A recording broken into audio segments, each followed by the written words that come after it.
सीताराम दोस्तों। तो आज हम बात करने वाले हैं पादा पीर के बारे में, जो एक देवताई भैंसा था, जो गुजरात के अंदर मौजूद सत्ताधार धाम का था। सत्ताधार यानी कि सत का आधार। ये उस वक्त की बात है जब परम पूज्य संत श्यामजी बापू सत्ताधार धाम की गड्डी पे थे। एक दिन की बात है जब श्यामजी बापू हाथ में माला लेकर तू ही थाकर तू ही थाकर तू ही थाकर के नाद कर रहे थे। तभी सावरकुंडला के पास मौजूद एक गांव नेसड़ी गांव से 4 से 5 लोग धाम में आते हैं श्यामजी बापू के पास और कहा, बापू हमें एक भैंसा चाहिए जिससे कि हम हमारी भैंसों की नस्ल सुधार सके। बापू ने कहा, भाई हमारे पास कहाँ कोई भैंसा है। उन लोगों ने कहा, अरे बापू ये है तो सही एक भैंसा। बापू ने कहा, अरे भाई ये तो भोज भैंस का भैंसा है, जो एक देवताई भैंस थी उसकी पीढ़ी का भैंसा है, तो ये भी देवताई भैंसा है। और हमारी एक परंपरा है कि हम धाम की कोई भी गाय या भैंस या भैंसा कोई भी हम बाहर नहीं देते हैं, ना तो उसे बेचते हैं ना कहीं बाहर जाने देते हैं, वो सिर्फ धाम में ही रहते हैं, तो मैं ये नहीं दे सकता। उन लोगों ने कहा, बापू नहीं देना हो तो मना कर दीजिए, कोई बात नहीं। श्यामजी बापू ने कहा, भाई मैं कोई बहाना नहीं बना रहा हूँ, हमारे से इसे बाहर नहीं भेजा जा सकता क्योंकि ये देवताई भैंस भोज भैंस का भैंसा है, ये भी देवता हुआ ना, तो हम ये नहीं कर सकते। तो लोगों ने अलग अलग बातें करनी शुरू कर दी कि बापू को देना नहीं है इसलिए ऐसा कर रहे, बापू बहाने मार रहे हैं। बापू को लगा ये लोग समझेंगे नहीं, तब बापू ने कहा, ठीक है ले जाइए, लेकिन मेरी एक शर्त है कि इसका जान से भी ज़्यादा ख्याल रखना होगा, और हाँ कभी किसी को बेचना मत, जब आप लोगों से संभाला ना जाए तब वापस इसी धाम में आकर लौटा दीजिएगा। उन लोगों ने कहा, ठीक है बापू आपने जो बोला उसे हम ब्रह्मा का वचन समझ के इसका जान से भी ज़्यादा ख्याल रखेंगे। ऐसा करके वो लोग वहाँ से लेके चले गए भैंसे को। और उसके बाद नेसड़ी गांव में जाके हमीर नाम का एक कोली था जो भैंसे का जान से भी ज़्यादा ख्याल रखता था और हर रोज़ उसकी सेवा करता था। ऐसे करते करते धीरे धीरे साल बीतने लगे और हमीर कोली इस दुनिया से चल बसा। उसके बाद हमीर की बीवी को लगा कि उसने तो इस भैंसे का बहुत अच्छे से ख्याल रखा, जान से भी ज़्यादा, लेकिन शायद हम इसका ख्याल नहीं रख पाएंगे। ऐसा सोच के उसे लगा कि इसे बेच देते हैं। उसके बाद हमीर की बीवी ने सावरकुंडला में रह रहे बच्चू भाई को ये भैंसा 1500 रुपये में बेच दिया।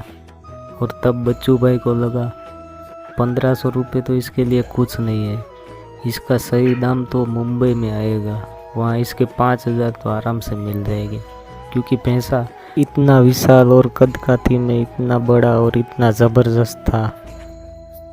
उसके बाद बच्चू भाई ने अमीर की बीवी से 1500 रुपये में यानी कि कम दाम में वो भैंसा खरीद लिया और सीधा ट्रक में चढ़ा के मुंबई रवाना कर दिया।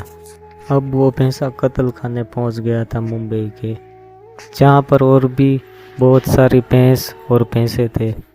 सबको पहले तो घास डाली गई खाने के लिए, लेकिन उन बेचारों को कहाँ पता था कि थोड़ी देर में हम सब लोगों का इधर कत्ल खाने में कत्ल कर दिया जाएगा।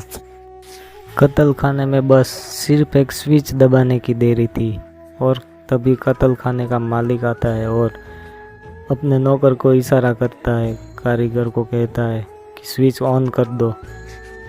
तभी इस देवताई भैंसे ने देखा कि एक करवट ऊपर घूम रही और वो चालू हो गई है।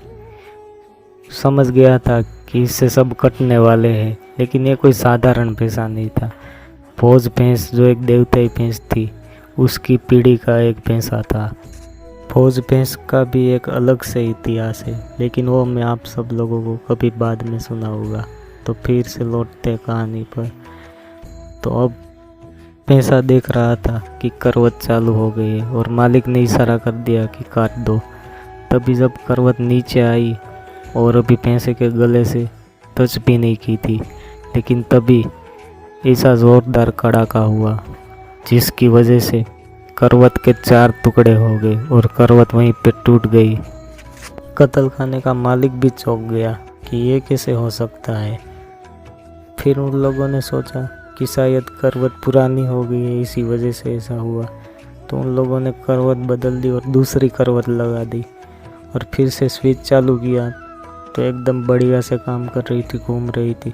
उसने फिर से इशारा किया कि करवत को चला दिया जाए, काट दिया जाए।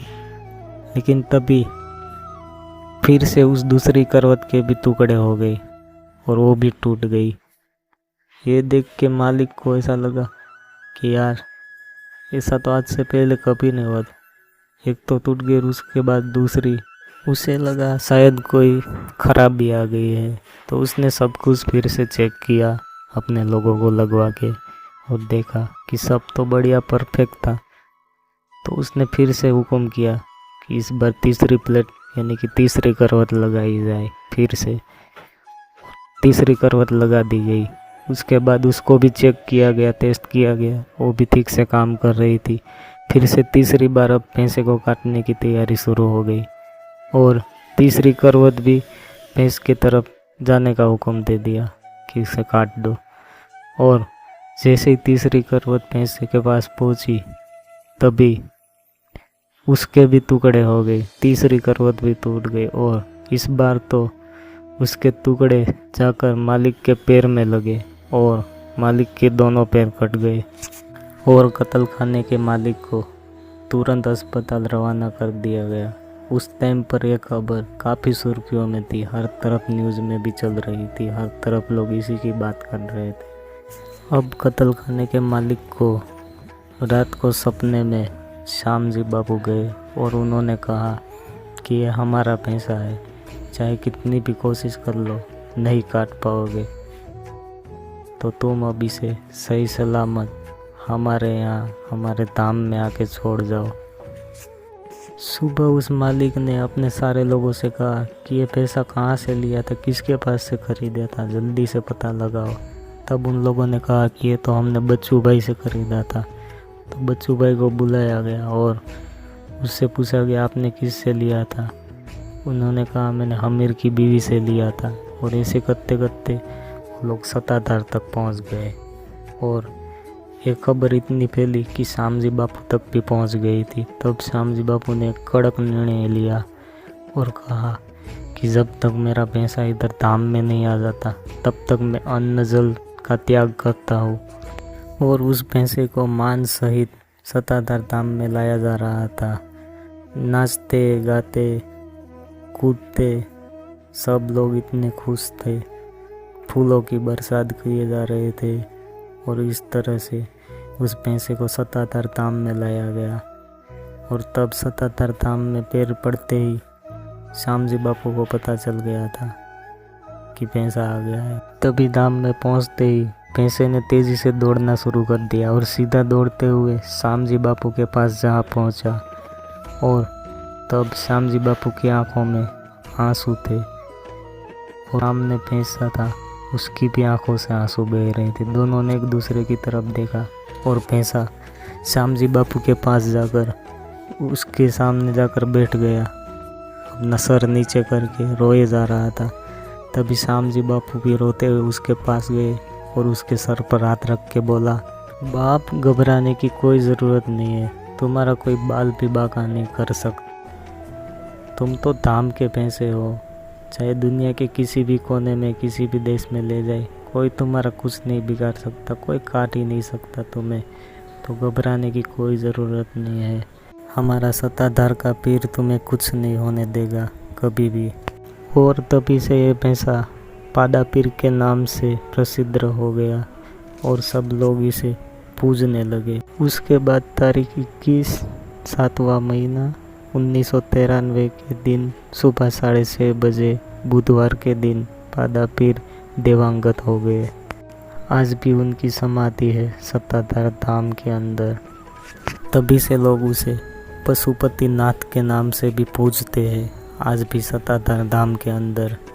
और वहाँ पर आज भी भोज भैंस जो एक देवताई भैंस थी, उसकी पीढ़ी की कई सारी भैंस और भैंसे आज भी उस धाम में है।